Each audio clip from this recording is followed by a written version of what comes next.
Cinema పరిశ్రమలో పని వాతావరణం బాగుండాలని అన్నారు సీఎం రేవంత్ రెడ్డి. త్వరలోనే కార్మికులను పిలిచి మాట్లాడతానని చెప్పారు. తన నివాసంలో ప్రొడ్యూసర్లు, దర్శకులతో సమావేశమయ్యారు. ప్రభుత్వం నుంచి సినిమా పరిశ్రమకు పూర్తి సహకారం ఉంటుందని భరోసా ఇచ్చారు రేవంత్ రెడ్డి. ఇండస్ట్రీలోకి కొత్తగా వచ్చే వారికి నైపుణ్యాలు పెంచేలా చర్యలు తీసుకోవాలని సూచించారు.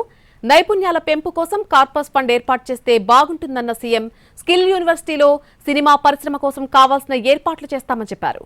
కార్మికుల అంశంలో నిర్మాతలు మానవత్వంతో వ్యవహరించాలని సూచించారు. పరిశ్రమలో వ్యవస్థలను నియంత్రిస్తామంటే ప్రభుత్వం సహించదని హెచ్చరించారు. అందరూ చట్ట పరిధిలో పనిచేయాల్సిందేనని, సినీ పరిశ్రమ విషయంలో తాను న్యూట్రల్ గా ఉంటానని చెప్పారు రేవంత్ రెడ్డి.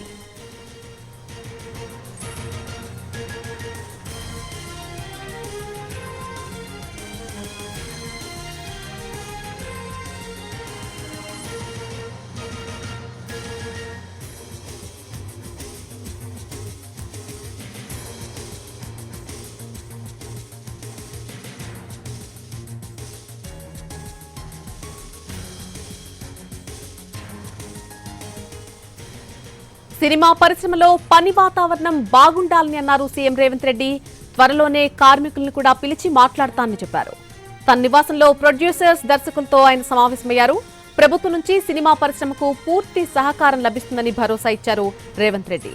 ఇండస్ట్రీలోకి కొత్తగా వచ్చే వారికి నైపుణ్యాలు పెంచేలా చర్యలు తీసుకోవాలని సూచించారు. నైపుణ్యాల పెంపు కోసం కార్పస్ ఫండ్ ఏర్పాటు చేస్తే బాగుంటుందని అన్నారు సీఎం. స్కిల్ యూనివర్సిటీలో సినిమా పరిశ్రమ కోసం కావాల్సిన ఏర్పాట్లు చేస్తామని చెప్పారు. కార్మికుల అంశంలో నిర్మాతలు మానవత్వంతో వ్యవహరించాలని సూచించారు. పరిశ్రమలో వ్యవస్థలను నియంత్రిస్తామంటే ప్రభుత్వం సహించదని హెచ్చరించారు. అందరూ చట్ట పరిధిలో పనిచేయాల్సిందేనని, సినీ పరిశ్రమ విషయంలో తాను న్యూట్రల్ గా ఉంటానని అన్నారు రేవంత్ రెడ్డి.